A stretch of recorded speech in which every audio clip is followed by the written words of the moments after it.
Au nom du Père, du Fils, du Saint-Esprit. Amen. Seigneur Jésus, tu connais mon inconstance et mon infidélité. Tu sais combien je suis faible. Alors je demande en ton nom que notre Père céleste envoie son Esprit pour que quotidiennement je puisse entreprendre la lecture du catéchisme de l'Église catholique et que mon cœur s'ouvre à la tradition enseignée par ton Église, ma mère. Que je puisse ajuster toutes mes actions et mes œuvres à son enseignement. Mon Jésus, avec confiance j'abandonne la constance et la fidélité de toute la démarche entre tes mains.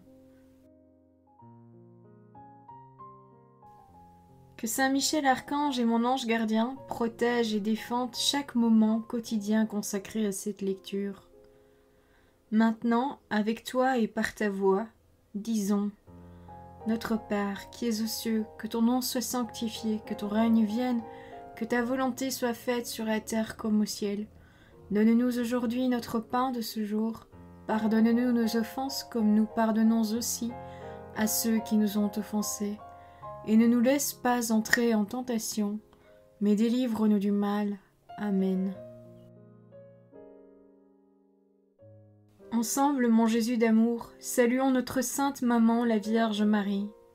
Entre ses mains, je remets mon cœur, mon âme, ma volonté et ma vie, afin que par ses soins règne en moi la volonté du Père, et qu'en ses mains mes œuvres soient gardées, transformées, en parfaite offrande rayonnante de la lumière de Dieu, pour sa gloire, le salut des âmes et la consolation des âmes du purgatoire. Je te salue Marie, comblée de grâce. Le Seigneur est avec toi, tu es bénie entre toutes les femmes, et Jésus, ton enfant, est béni. Sainte Marie, Mère de Dieu, prie pour nous, pauvres pécheurs, maintenant et à l'heure de notre mort. Amen. Je te salue Marie, comblée de grâce, le Seigneur est avec toi. Tu es bénie entre toutes les femmes, et Jésus, le fruit de tes entrailles, est béni. Sainte Marie, Mère de Dieu, prie pour nous, pauvres pécheurs, maintenant et à l'heure de notre mort. Amen. Je te salue Marie, comblée de grâce, le Seigneur est avec toi, tu es bénie entre toutes les femmes, et Jésus, le fruit de tes entrailles, est béni. Sainte Marie, Mère de Dieu, prie pour nous pauvres pécheurs, maintenant et à l'heure de notre mort. Amen. Ô Saint-Esprit, par l'intercession du cœur immaculé de la Sainte Vierge Marie, et par le cœur chaste de Saint Joseph, donne-moi un cœur doux, humble, pur, miséricordieux et charitable. Rends-moi docile à tes célestes inspirations, et prompte à y répondre. Que mon cœur enflammé de ton amour soit en toutes ses œuvres dans la volonté du Père, œuvrant ainsi sous ton joug léger et joyeux. Père céleste, je fais ces demandes par les mérites, les œuvres et les souffrances de Jésus-Christ, ton Fils bien-aimé. En mon nom, au nom des âmes de ma famille, au nom des âmes de mes proches, au nom des âmes qui se sont recommandées à mes prières, au nom des âmes constituant ta Sainte Église, le pape, les cardinaux, les évêques, les prêtres, les religieux et religieuses, les laïcs, au nom des âmes qui ne te connaissent pas, des âmes des païens, des âmes des hérétiques, des âmes des apostats et des âmes froides. En tout temps, dans les siècles des siècles. Amen. Prologue du catéchisme de l'Église catholique. Père, la vie éternelle, c'est qu'ils te connaissent, toi, le seul véritable Dieu, et ton envoyé Jésus-Christ. L'Évangile selon saint Jean, chapitre 17, verset 3. Dieu notre Sauveur veut que tous les hommes soient sauvés et parviennent à la connaissance de la vérité. La première lettre à Timothée, chapitre 2, versets 3 à 4. Il n'y a sous le ciel d'autre nom donné aux hommes par lequel il nous faille être sauvés. Actes des Apôtres, chapitre 4, verset 12. Que le nom de Jésus. Premier point, la vie de l'homme, connaître et aimer Dieu. Numéro 1. Dieu, infiniment parfait et bienheureux en lui-même, dans un dessein de pure bonté, a librement créé l'homme pour le faire participer à sa vie bienheureuse. C'est pourquoi, de tout temps et en tout lieu, il se fait proche de l'homme. Il l'appelle, l'aide à le chercher, à le connaître et à l'aimer de toutes ses forces. Il convoque tous les hommes que le péché a dispersés dans l'unité de sa famille, l'Église. Pour ce faire, il a envoyé son Fils comme Rédempteur et Sauveur lorsque les temps furent accomplis, en lui et par lui. Il appelle les hommes à devenir, dans l'Esprit Saint, ses enfants d'adoption, et donc les héritiers de sa vie bienheureuse. Numéro 2. Pour que cet appel retentisse par toute la terre, le Christ a envoyé les apôtres qu'il avait choisis en leur donnant mandat d'annoncer l'Évangile.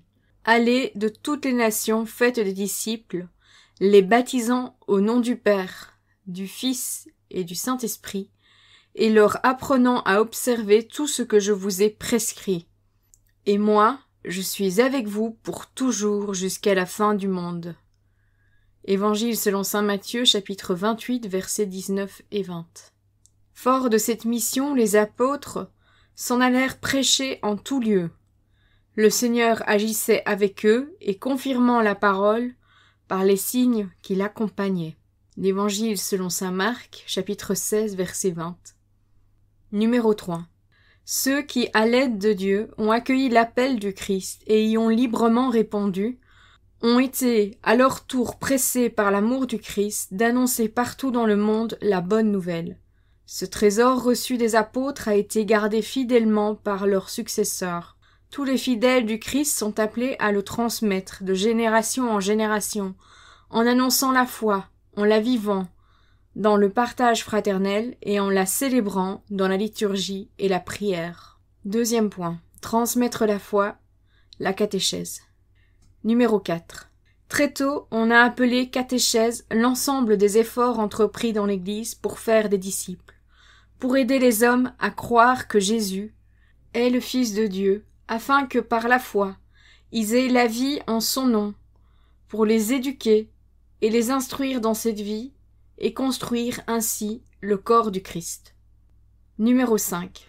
La catéchèse est une éducation de la foi des enfants, des jeunes et des adultes, qui comprend spécialement un enseignement de la doctrine chrétienne, donné en général de façon organique et systématique, en vue d'initier à la plénitude de la vie chrétienne.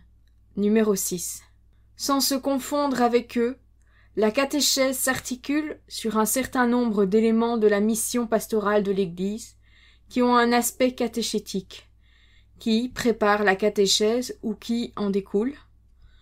Première annonce de l'Évangile, ou prédication missionnaire pour susciter la foi, recherche des raisons de croire, expérience de vie chrétienne, célébration des sacrements, intégration dans la communauté ecclésiale, témoignage apostolique et missionnaire.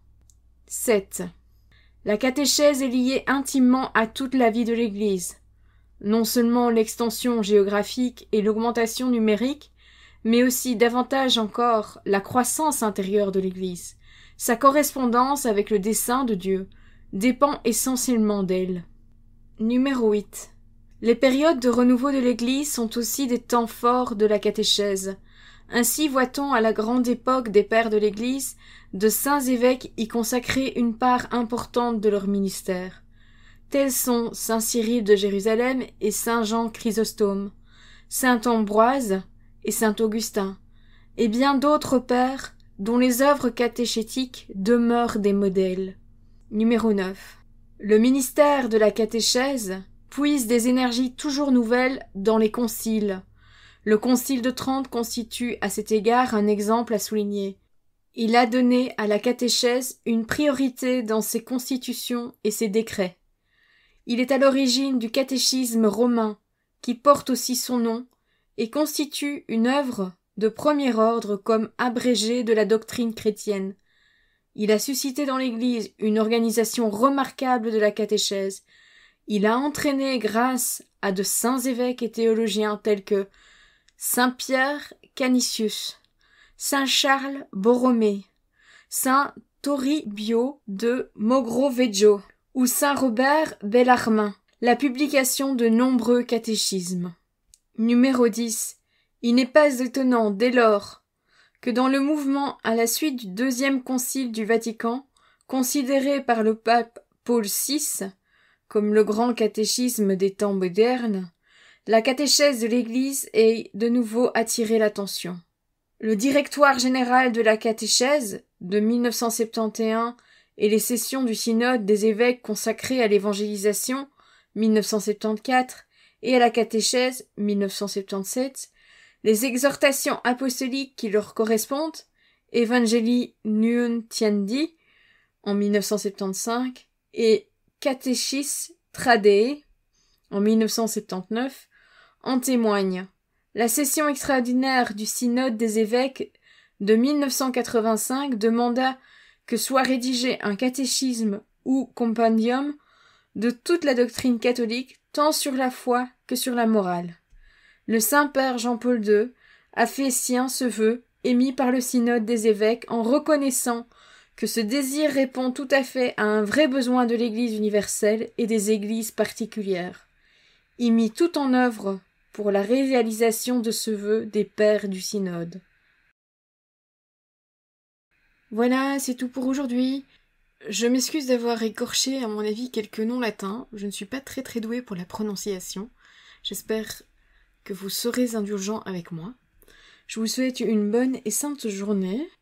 Que votre ange gardien veille bien sur vous et que le Seigneur nous bénisse tous. Au nom du Père, du Fils, du Saint-Esprit. Amen.